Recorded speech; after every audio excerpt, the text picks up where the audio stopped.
د چا چې روزګارونه سمې نه او رزق در په در دی. نو دې باره کې درته یو وړوکې دعا ښیم چې نبي علیه الصلاة والسلام نه یو صحابي تپوس کړی دی. ابن عمر رضی الله تعالی عنہ فرمایي موږ مجلس کې ناستو، نبی علیه الصلاة والسلام یو مجلس کې ناست دی او وی یو کس رالی او وی ورته اې د الله رسوله الدنیا عدبرت عني، دنیا زما د الله رسوله مخ اړولی دی، بس چې کم کار ته لا سچو مفهوم داسې دی هغه کار سمې نه خوري. د الله رسوله څه عمل زه وکړم چې زما روزګار کې او زما کاروبار کې برکت شي. نبی علیه الصلاة والسلام ته یو عمل ښودلی دی، ښه زده یې کوئ، صحیح زده کوئ، صحیح ښه. یو ویډیو ما کړی و نو دعا پکې داسې عجیبه عجیبه خلکو زده کړې وه چې بیا هسې ځان هم کړی او صحیح زده کړي نه که نه، نو صحیح زده کوئ ښه.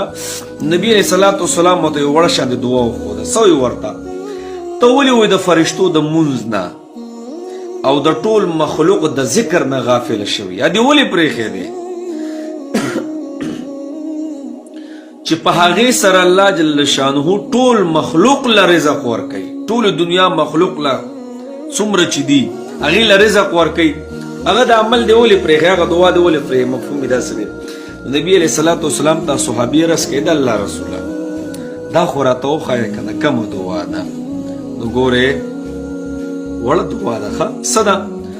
سبحان الله وبحمده سبحان الله العظیم استغفر الله. صحیح شو؟ ګورې سبحان الله وبحمده سبحان الله العظیم استغفر الله. صحیح صحیح زده کوئ ښه، اسې به وظیفې کوئ او صحیح به مې زده کړي نه، نو صحیح صحیح کو چېرې څوک بې پوهېږي نه بار بار دا ویډیو ګورئ او دا وظیفه یې زده کوئ. صحیح ده؟ نو دغه صحابي چې کله لاړلی دغه وظیفه به یې ویله او دا به کم ټایم کې وی؟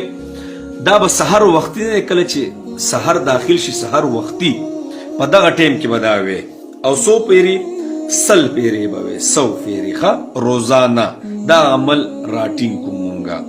څه موده پس هغه صحابي رالی او وی ورته د الله رسوله وی الله راله دومره رزق راکو، الله راله دومره دنیا راکړه که نه چې اوس یې راسره څه اوس یې راسره جي د ایښودو ځای هم نشته، دومره رزق الله راکو. خو په شرط د دې ګورئ چې یقین